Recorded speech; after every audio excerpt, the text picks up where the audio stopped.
Thank you for joining me. I'm Rashida Khan, your host this morning on the Mid Morning Talk Show. You can get in touch with us on our WhatsApp line 061 Please keep your comments and questions coming. And right now, we're moving along.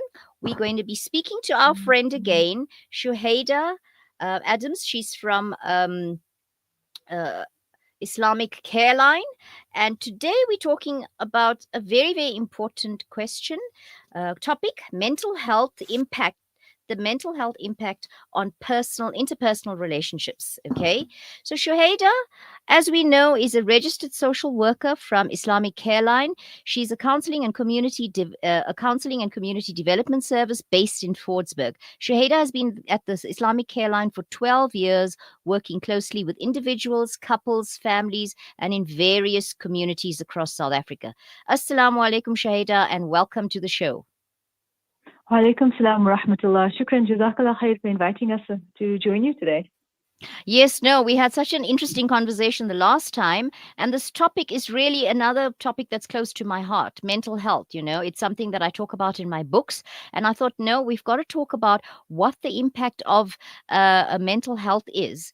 So we thought we would bring you in and with your expertise on what we consider is probably a particularly difficult topic, the impact of mental health on interpersonal relationships.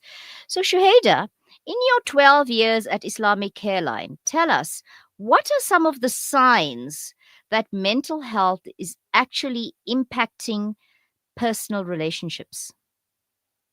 Okay, so if we really unpack mental health, we can break it into understanding it that it talks about your thoughts, your feelings, your social interactions in your everyday life. If you really look at mental health, it's everything part of you, right? So when you're starting to realize that something is not okay in relation, I'm just simplifying it basically, right? Yes, in relation please. to your thoughts, your feelings, or some of your interactions, your behaviors that you are conducting. So when you are experiencing perhaps a state of distress, when you are in situations of conflict constantly, when you can start feeling that I'm not okay, it's time to realize and recognize that something is not okay here. It could possibly be relating to your emotions. It could be relating to your thoughts. So, as we understand, mental health can affect how you even think about yourself, how you think about the world around you, how you approach your day-to-day tasks, and then it can also look at how you feel about all of those things, how you feel about the world around you, how you feel about the person next to you, how you feel in your relationships, the emotions that you feel, even your physical well-being as well. So how you go about certain tasks, your mental health will give you an indication also of how how well you're able to go about this, or how well you think you're able to go about it. So start recognizing that when there is I'll call it a state of disturbance and a state of distress, you're not feeling well, there's a pervasive sense of unhappiness, a pervasive low feeling, so lowness, pervasive conflict, unresolved conflict, constant misunderstandings. Recognize that there might now be a situation relating to your mental health that is impacting your day-to-day living, which includes your relationships.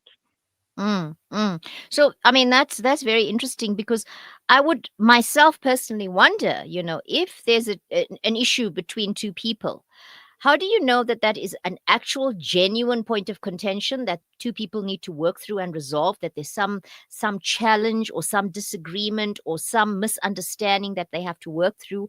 Or is the actual problem because one person is not in the right space? I mean, I imagine that as a layperson, if I'm in a relationship with somebody, a friend, say for example, and how would I know that the issue that they're having with me is because of how they're feeling about themselves? I mean, is it something that are there any signs that we can look out for that can help us recognize that, oh, no, she is right, I was wrong when I said this, I said that? Or no, I think she's reading into this because she herself is not in a good space? Is there a Yeah. way to figure out? To some extent, yes. Mm-hmm. So, if we just look at when we interact with somebody, I just want to break down a little bit around relationships itself. When we Yes. interact with people in relationships, it often involves certain particular skills, styles of interaction that we have with the next person. So things like the ability to communicate, Mm-hmm. whether the Mm-hmm. message is going to be or the purpose of our interaction. Expressing thoughts, feelings, expressing yourself around that particular issue, resolving differences. That's a very key one around resolving differences is actually a skill relating to conflict resolution. The person's ability to fulfill their roles and responsibilities, connecting with the person. So when we are struggling with that, and recognize also that we look day to day sort of now and then struggles around mental health. That is generally normal. However, we Mm-hmm. get concerned is when it's pervasive.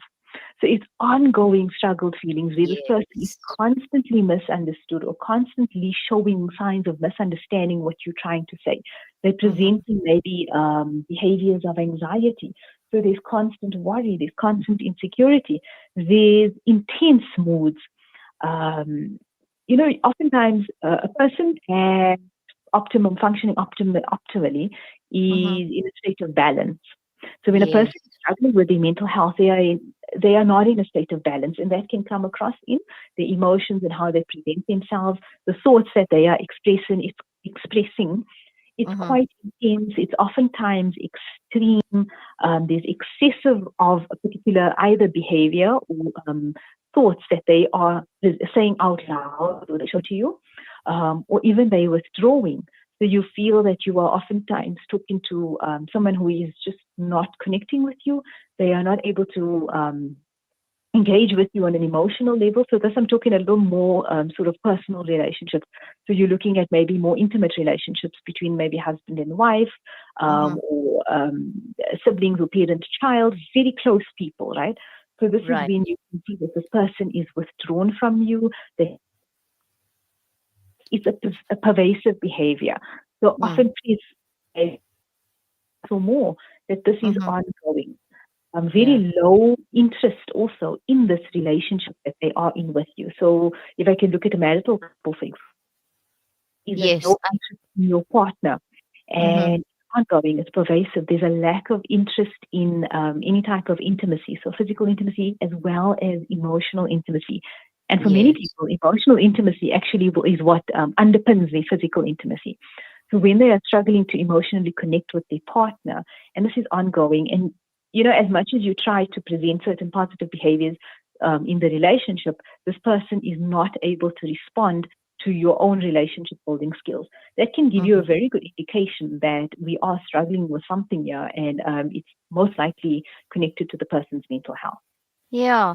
So I mean, that leads me to my next question, because when someone is struggling with their mental health, sometimes their loved ones want to help, but they don't even know how. They don't even know where to start. They don't know always know how to help.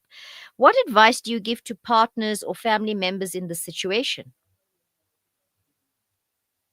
Partner who is struggling with their mental health or who even already has a mental health disorder. Mhm. I think it's quite important that you reach out for some type of help. So Mhm. even when I was reading up on preparing for the show today, quite a lot of research and a lot of therapists will talk about reaching out for help to a professional. Right. Um, they can help sort of educate you, help try and give you particular guidance for your specific situation. So it depends also on what you're dealing with. If you're dealing with something like maybe a diagnosed disorder, for example, something Mhm. like someone is diagnosed with anxiety disorder or post-traumatic stress disorder, or even someone who's in substance use disorder, so someone who is Mhm. addicted to a particular substance, you would Mhm. have to then be specific around that to their therapist so they would be able to guide you on how you can support this person. But some general guidelines that we often look at is if you are obviously on the other side of it, is being supportive. Right. So and blame, be very contained around your own emotions. Mm. Oftentimes, if you feel that your partner is maybe presenting something relating to their mental health, so for example, something like anxiety disorders, If you are in a relationship with somebody who experiences an anxiety disorder, there may be particular feelings of fear around you leaving them or fear around your well-being. So they may be sort of overly attached to you, and you may then want to lash out at that. It may create, invoke certain feelings of anger, but you've got to be very conscious of your own behavior around that person who is experiencing the Mm, mental health challenges. So you've got mm. to be quite contained, be supportive, have that person know that being around you is a safe space. So if they're Yes. struggling, they know that my partner is where I can be safe, I can express myself, or if I'm struggling to express myself, this is a place where I can be, where I'm not pushed to my limits. Yeah. Um, so compassion also, Right. recognize that you are going through a difficult time, or it's a difficult behavior that they're struggling with, or it's a difficult thoughts that's going through their minds. Oftentimes, the people who are struggling with mental health, they do feel that they're all alone in this, and that Yes. there's something wrong with them, and that they are shame. They tell themselves quite a lot of negative messages that they're such an awful Mm, person, that kind of thing, mm, right? So if you are in a relationship with that person, you want to try and be quite motivational, acknowledge any positive behaviors. You want to show compassion. You want to also remind them that this is not, it doesn't define them. it That you doesn't love them define for them and who it's they not their are. fault. Yeah. It's not their fault though, because Mhm, recognize mental health, especially mental health disorders, it is an illness mm. that is on par with physical health. So Yes. on par with physical illnesses, as much as many people don't look and ask to be sick, um, physically sick. So mental health is along the similar lines as well. It Exactly. can also be treated. There's a lot of treatment options out there. There's a lot of support out there. Oftentimes, therapy is the main treatment option. Um, Depending, of course, on the particular mental health challenge that we are presenting. Mhm, So, encouraging people to go for counseling, encouraging your partner to take responsibility also for managing their mental health. So, one key thing that I've read quite a bit about is that it's not your responsibility to manage, to basically be your partner's therapist. mm. Helping somebody through mental health challenges. It's a specialized intervention.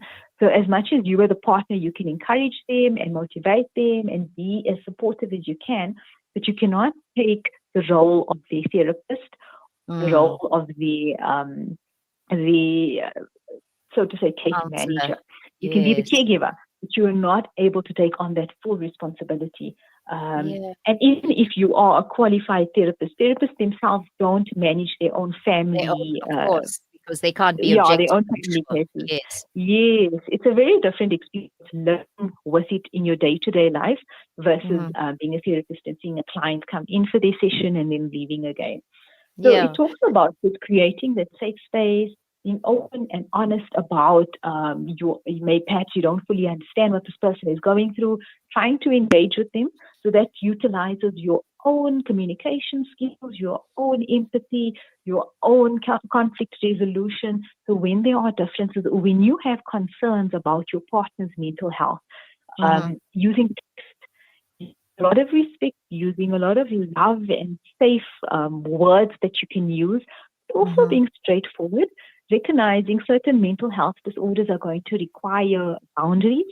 It's going to Mhm. require you to also maybe shift a little bit of your thinking, a little bit of your understanding of your partner as well. So for something Right. like being in a relationship with someone who's got a substance use disorder, you're actually Mhm. going to have to sort of shift a little bit of your physical routine as well to maybe manage the relationship around this person, to help them Right. also and to protect yourself, protect perhaps these children in the marriage as well, protect your items, protect your belongings.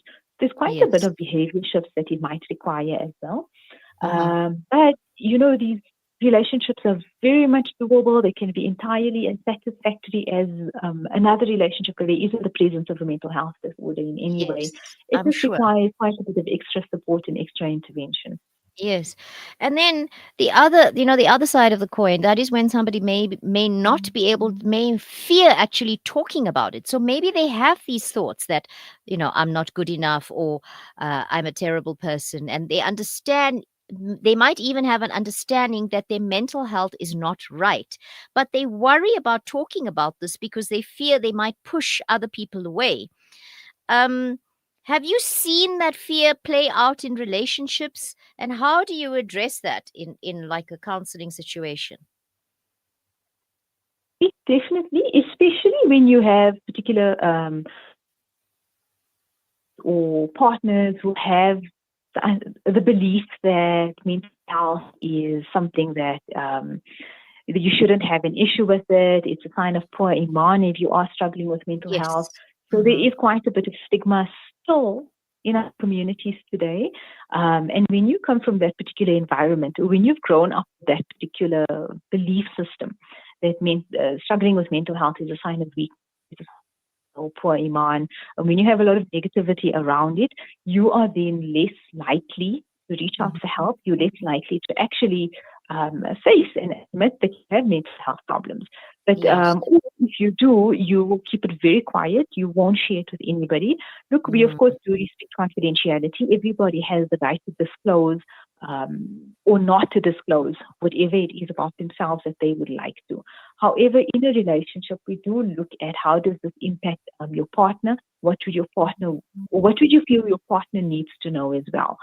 Mm-hmm. Um, some people do come for counseling and they absolutely refuse to tell their partner at any point.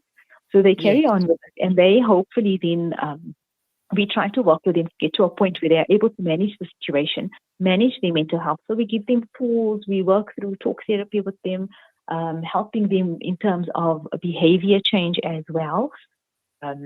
They believe that they can go through this without even talking to their partner about it. However, their partners will notice a shift. Mm-hmm. So Yeah. even if you are engaging in therapy without your partner knowing, and you're implementing certain behaviors, certain tools to help Shifts. maintain your mental health, your partner is more likely to notice it as well. So they may notice there's a difference. They may Mhm. wonder what is the difference, what led to this difference. Um, but while we do encourage people to share with their partner, it's again very unique to their circumstances. Because for some people, there's a very real reality of being stigmatized within the family home. And there is also a very real chance that their partner may end the marriage or may leave it or may treat them in a very different way, may react very poorly. So, Yeah. or may even not respect their confidentiality. So again, Yeah. it's just sort of individualize that response in the context around that person's circumstances. I Okay. really wish I could say one size would fit all, but unfortunately, Yes, it's not the unfortunately, case. it isn't. I'm sure there's just as many different ways of dealing with things and different ways that these things manifest. But my producer is telling me we have to wrap up. So, one last question, if you could give me a quick answer. If you could leave our listeners with just one key takeaway about nurturing relationships while managing mental health, what would that be? Very critical also is to focus on self care and Mm-hmm. your mind recognizing that this is not your fault. There's nothing wrong with you. There is no defect within you. You have value. You have worth. You have some greatness to add to whatever relationship it is. As much as there's very difficult dark thoughts telling a lot of negative things, inshallah, with the right help and correct support, you will be able to overcome this. You definitely can have a very fulfilling relationship. You can have emotional intimacy. You can raise children. You can have wonderful relationships with the correct type of support. Remember also, this type of support can be very confidential. It's entirely up to you of what you want to disclose. It's a very safe space. So please reach out for help. You don't have to go through this alone.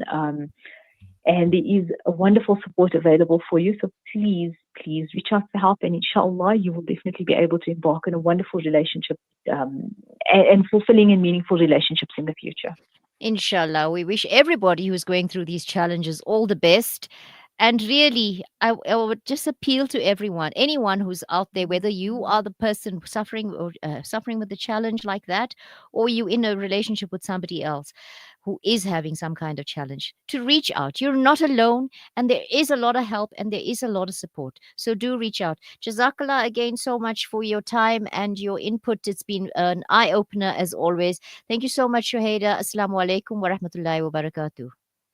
Wa alaikum salam wa rahmatullahi wa barakatuh. Thank you so much. And on that, we are going to take a small ad break. We're going to be back with our Willerton Ramadan competition. So stay tuned.